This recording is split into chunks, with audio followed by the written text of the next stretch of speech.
How do I wind up in these places?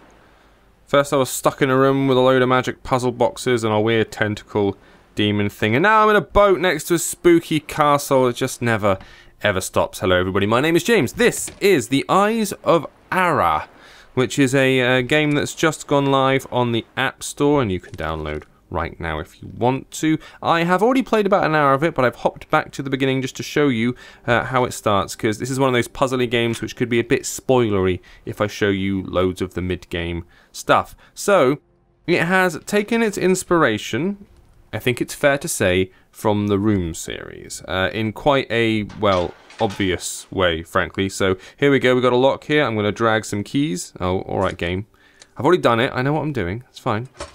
To open the lock there, and then in order to move around you just tap a highlighted area and you drift on through. You don't do any walking in it, just like the Room. You tap on areas of the screen you want to highlight, so here I zoom in on this, and then you pinch to zoom out again, just like the Room. And you're trying to assemble components, locate objects, solve puzzles. Oh hello, look at that, interactive bit, half a cog, very nice, in order to progress through this spooky ass mansion. The story is that there's some weird signal that's coming from inside the mansion, and it's upsetting for about 100-mile radius. Radio signals and Wi-Fi and all this kind of stuff. So I've been sent here to sort it out. Now, as the prompt is handily telling me, if I drag those two bits together, I've created a nice big cog, and then this looks pretty cog-shaped. Drag it in here. Look at that. Away we go. Now, I'm conflicted about this game because, on the one hand, this has all been rendered really nicely. The castle looks very nice, everything's been drawn well, the machinery, the animations, it all looks pretty good. No objections there. But it is so very much the Room, like 100% the Room pretty much, that I can't help but feel that it's just a bit like, well, yeah, I've played this exact game, and this is just kind of a straight lift of that formula, with not enough different to make it exciting or new, and also lacking a certain amount of the coherence of the Room universe. And what I mean by that is, those puzzle boxes, weird though they are, made sense because there was an element of like spookiness going on, and the idea there were these weird interlocking, very close and densely packed devices which did a load of weird stuff, and every time you unlock them, a new impossible layer would appear. Rather than focusing in on these like little tiny boxes like that game, or even areas in a house, this is much more like a puzzle mansion, and so everything feels a bit disconnected. So you'll see later on, if I get that far, in a couple of puzzles, where it's like, I push a button seemingly at random and something else opens up elsewhere, and it feels like it lacks the geographical connection between the two things, if you know what I mean, to actually feel like a satisfying conclusion. There we go. So I've set all those devices to the right side. See what I mean there? Look, so I've flipped those three, like, what look like fuse breaker circuits, and those fuse breaker circuits, and those, right? And what's happened is it's opened the lock on a wrought iron door. I don't see the connection between those things. Like, it doesn't feel to me like that should have an effect on it. And I'm perhaps being nitpicky, and perhaps that makes sense to you, in which case I'm wrong. But it doesn't feel like I'm getting the same kind of satisfaction from solving the puzzles, because it just like, look at that! Look, I pull a lever on the wall, and then a box, which is sitting on top of a barrel, presumably, I don't know if it's got wires going through it, is that what's happening? And this, if I tried to pick up this box, it wouldn't move, but this is not connected to the wall, and it's not like electrical or anything, it's just a wooden box. So why did pulling that open that? And yes, I know it's a magical puzzle house, so nothing has to make sense, but it doesn't feel like the things that I'm doing have any connection to their consequences, you know? And that's the thing that's weirding me out about it. Now, as I said, everything else in the game has been done really well. It's very, very nicely presented. I've got a little puzzle here, look, so you've got 1, 2, 3 on the left-hand side, and then 2, 3, and 1 on the right-hand side. So I need to find a way where I can get number 1, follow the line across so that it winds up at the bottom. Is that the one? So if I go 1, 2, 3, that goes up there. And then number 2 goes in the middle. Number 3 goes up, and that goes up the top. That's not right, is it? Let's try that one. Number 1 goes down to the bottom and it goes over the top of the... No, okay, let's try this one. So all the way down there, all down 1, and then it goes back to 2. Yes! That looks like the one for me.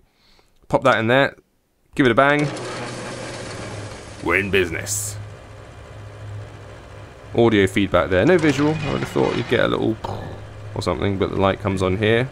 Fine, whatever, as long as it works. We've opened up the next area and we can pass on through. And now things expand even more. That little screen you saw there, we're going to wind up in a much larger room. Here is a smaller room. This looks much more like the room to me, with these platforms standing in the middle. I don't know how I would feel about this if I was the creators of the room. If I was Fireproof Games and I saw this, whether I'd be like flattered or annoyed. And don't get me wrong, video games are one of the most iterative mediums, right? More than music, more than anything else. The idea of video games improving themselves are basically, they look at other games and then they go, ooh, that bit worked, that cool mechanic worked, I'll have that, I will. I've talked about this loads on the podcasts and stuff, but when you have something new, and most recently it's been the Battle Royale mode, where now every game has a Battle Royale mode included, and the moment PUBG appeared, it's like, ooh, Fortnite added a mode, and now Fortnite's the big thing, and every game in existence, I bet you, to be released over the next, like, 2 years, is going to have a Battle Royale mode. Because it became instantly popular, and everybody decides to copy it and do their version of it, you know? That's how that works. And on the one hand, you can be like, well, it's a bit sort of, you know, everyone's just copying everybody else, and I like seeing new ideas. I don't know about you, I like new things, like innovation, rather than everybody doing the same thing because it happens to be popular once. But at the same time, that's how things get good, and that's how things become genres. Again, I've talked about it in the podcast before, but like if Doom or Wolfenstein, the original Wolfenstein, had said, right, that's it, no one's allowed to make any first-person shooters, we've created this model, this FPS, and that's it. There's only going to be one in the world now. It's like, no, FPS became so popular because everyone copied it, it became an entire genre of game. And that's a great thing because we've got loads of cool FPSs. So, you know, I am conflicted about it all. So as you can see, grabbing bits and pieces, sticking that little twisty table thing, which for some reason opens a door. I'm not going to ask why. There's a nice thing on the wall there with some blue lights. That'll become important later. So from a functional perspective, right, this all works nicely. This has all been well drawn. It's got a little glass box on it, so I can't get to it. It's fairly responsive as far as the controls go. Look at the lighting. It's nice. I like spooky puzzle stuff. They've got all the right ideas. So I can't complain about any of that. And I'm perfectly distracted while I'm playing it.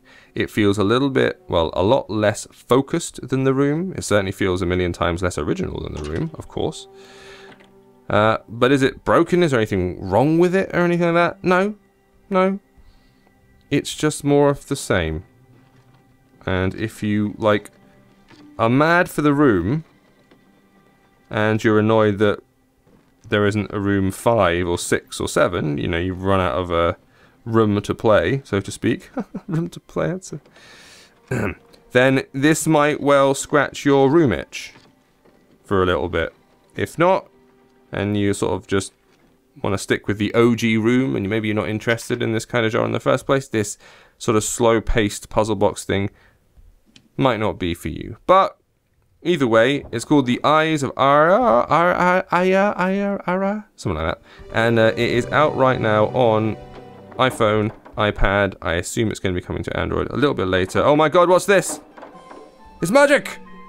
It's a magic flying thing. What the hell is going on? Oh my god. What a mystery, boys and girls. A mysterious mystery. What will become of this floating ball of weird? Who knows? You'll have to buy Eyes of Ara to find out. Thanks for watching. I'll see you next time.